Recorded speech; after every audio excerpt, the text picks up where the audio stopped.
เนาะสำหรับวิธีการเติมและถอนเว็บไซต์ตัวนี้สำหรับคนที่อยากจะลงทุนอย่างต่างๆหรือว่ามีรายได้แล้วอยากจะถอนก่อนอื่นเนาะให้เฮามาเบิ่งข้อกำหนดตัวนี้ก่อนที่ว่าเฮาจะไปเติมหรือว่าถอนเงินเนาะโอเคเฮาคลิกเข้ามามองด้านขวามือมองข่อยเนาะของข่อยนี่หลังจากนั้นให้เฮาเลื่อนลงมา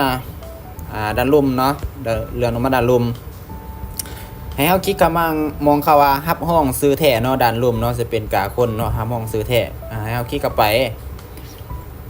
ตัวนี้เนาะให้เฮามาเบิ่งรายละเอียดตัวนี้ก่อนที่ว่าเฮาจะเติมหรือว่าถอนเงินในแพลตฟอร์มตัวนี้ว่ามันมีข้อใดก็คือตัวนี้เนาะมองนี่มันก็ให้เฮาใส่ชื่อนามสกุลแล้วก็หมายเลขบัตรประจำตัวของเฮานี่แหละเนาะใส่หมวกบ่ได้ตัวนี้ต้องใส่แบบตามของเขาเจ้าแล้วก็หมายเลขบัญชีธนาคารที่ว่าเฮาจะใส่ทำการถอนเงินแล้วก็ซื้อธนาคารอย่างต่างๆและส่วนตัวนี้ก็จะเป็นรูปบัตรประจำตัวถ้าบ่มีบัตรประจำตัวเขาจะว่าให้ใส่เป็นสมโนครัวหรือว่าใบขับขี่อย่างต่างๆประมาณนี้ที่แบบมันเกี่ยวกับการอย่างยืนตัวต้นส่วนตัวรูปไม้บวกก็จะเป็น QR code BCA1 เนาะสำหรับไผที่ว่ายอมรับเงื่อนไขตัวนี้ได้ก็สามารถเติมได้แล้วก็ถอนได้เป็นปกติเนาะสำหรับผู้ใดที่ว่ายอมรับเงื่อนไขตัวนี้บ่ได้ก็บ่แนะนำให้เติมเนาะเพราะว่ามันต้องได้ยืนยันตัวตนหรือว่าได้ยืนยันบัตรประชาชนเนาะโอเคสำหรับวิธีการถอนเนี่ยก่อนสิถอนเราต้องมาระบุรายละเอียดตัวนี้ก่อนเนาะสำหรับวิธีการที่ก่อนเราจะไปถอนโอเคถ้าผู้ใดรับเงื่อนไขตัวนี้ได้ก็บ่มีปัญหาเนาะสำหรับแอปตัวนี้ในการเติมหรือถอนสำหรับวิธีการถอนแม่นให้เฮาคลิกกับมองคำว่าถอนเงินเนาะแล้วก็ถอนเงินจากบัตรธนาคารในการถอนเงินจากบัตรธนาคารนี้ถอนขั้นต่ำ 100,000 กีบแล้วก็จะหักเปอร์เซ็นต์การถอนทุกครั้ง 3% เนาะสำหรับการถอนแม่นให้เฮาใส่ตามนี้เนาะระบุการถอนแล้วก็ใส่จำนวนเงินที่เฮาจะถอนแล้วเฮาก็จึงกดถูกต้องเข้าไปเนาะแล้วก็รอท่าเงินเข้ากับบ่เกินประมาณ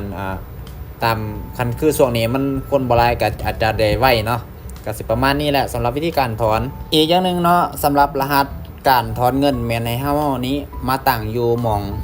ด้านนอกมองนึงเนาะให้เฮาคลิกออกมานี้สำหรับรหัสถอนเงินของเฮาเนาะให้เฮามาตั้งอยู่มองนี้เนาะนี่รหัสถอนเงินเนาะข้างๆมองมองซื้อแทนนี่คลิกเข้าไปมองนี้ให้เฮามาตั้งรหัสถอนเงินตั้งไปเลยเนาะรหัสเก่าก็อาจจะเป็นรหัสที่เฮาสร้างเข้ามาในตอนเฮาสมัครนั่นอาจจะเป็นตัวนั้นหรือว่าเฮาอยากจะสร้างใหม่เฮาก็มากดมองนี้แล้วก็มาใส่ใหม่แล้วก็ยืนยันตัวใหม่เนาะยืนยันตัวใหม่ถ้าอยากสร้างตัวใดแล้วก็มาใส่นี่แล้วก็จึงมากดยืนยันการเปลี่ยนแปลงสำหรับรหัสถอนเงินนี่มาตั้งมองนี้วิธีการเติมเนาะก่อนที่เฮาจะเติมเฮาต้องเข้ามามองไฟล์บริการนี้ก่อนเพื่อจะไปขอเลขบัญชีนำเขาเจ้าเนาะคลิกเข้ามามองไฟล์บริการโอเคคลิกไปที่สอบถามแล้วเราก็จะเห็น QR code ที่เขาเจ้าแปะไว้ให้เนาะสำหรับการเติมถอนแม่นเขาเจ้าจะระบุไว้อยู่นี่เลยเนาะ 10:00 น 10:00 นแรงเราก็จะเอา QR code ตัวนี้ไปชำระใน BCA1 หรือธนาคารอื่นที่เฮามีเนาะเราก็เอาตัวนี้ไปชำระหรือว่าแคปหน้าจอไว้แล้วก็ไปชำระเนาะอยู่ BCA1 ในการเติมหรือการลงทุนอยู่ในแอป NAP ตัวนี้ขั้นต่ำอยู่ที่ 300,000 กีบเนาะในการลงทุนในแอปตัวนี้หลังจากที่เฮาโอนไปเป็นจำนวน 300,000 ไปเตรียมไว้แล้วให้เฮาแคปจอหน้าการโอนตัวนี้ไว้เนาะอันนี้จะเป็นตัวอย่างการโอนไปจะแคปไว้หลังจากนั้นให้เฮาเข้าไปที่แพลตฟอร์มเฮาคือหลังจากนั้นให้เฮาคลิกเข้ามองเข้าว่าเติมเนาะเติมเงินคลิกเข้ามานี้อยู่หม่องนี้แม่นให้เฮาป้อนจำนวนเงินที่เฮาโอนไป300,000ให้กับป้อนไป 300,000 เนาะ 300,000 กีบนะ 300,000 กีบโอเคส่วนหม่องนี้แม่นให้เฮานี่ใส่เลขท้ายอ้างอิง8ตัวเลขของอันบัญชีปลายทางของแอปนี้เนาะก็คือตัวนี้เป็นตัวนี้บัญชีตัวนี้เด้อ8ตัวเลขเนาะ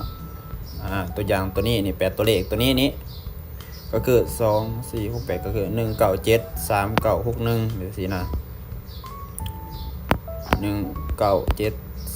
3961แม่นตัวนี้เนาะ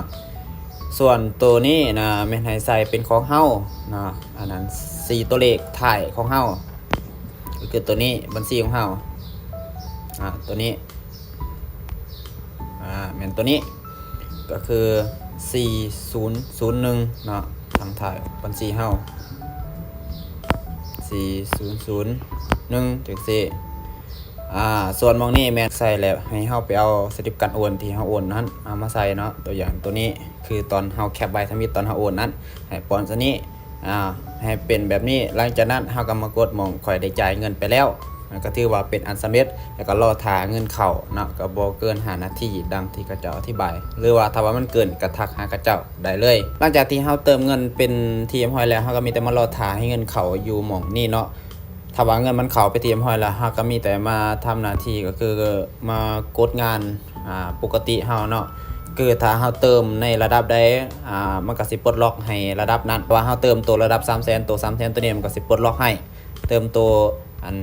ล้านหาตัวนี้เนาะอันอัพเลเวลขึ้นไปเองมันก็สิปลดให้ตามเลเวลนะคลิปวิดีโอนี้ก็จะมีประมาณนี้เด้อทุกคนถ้าว่าบ่เข้าใจบ่ได้ก็ย้อนคลิปกลับไปเบิ่งเติมหรือว่าสามารถเข้ากลุ่ม Telegram คอมเมนต์ได้นะบ๊ายบาย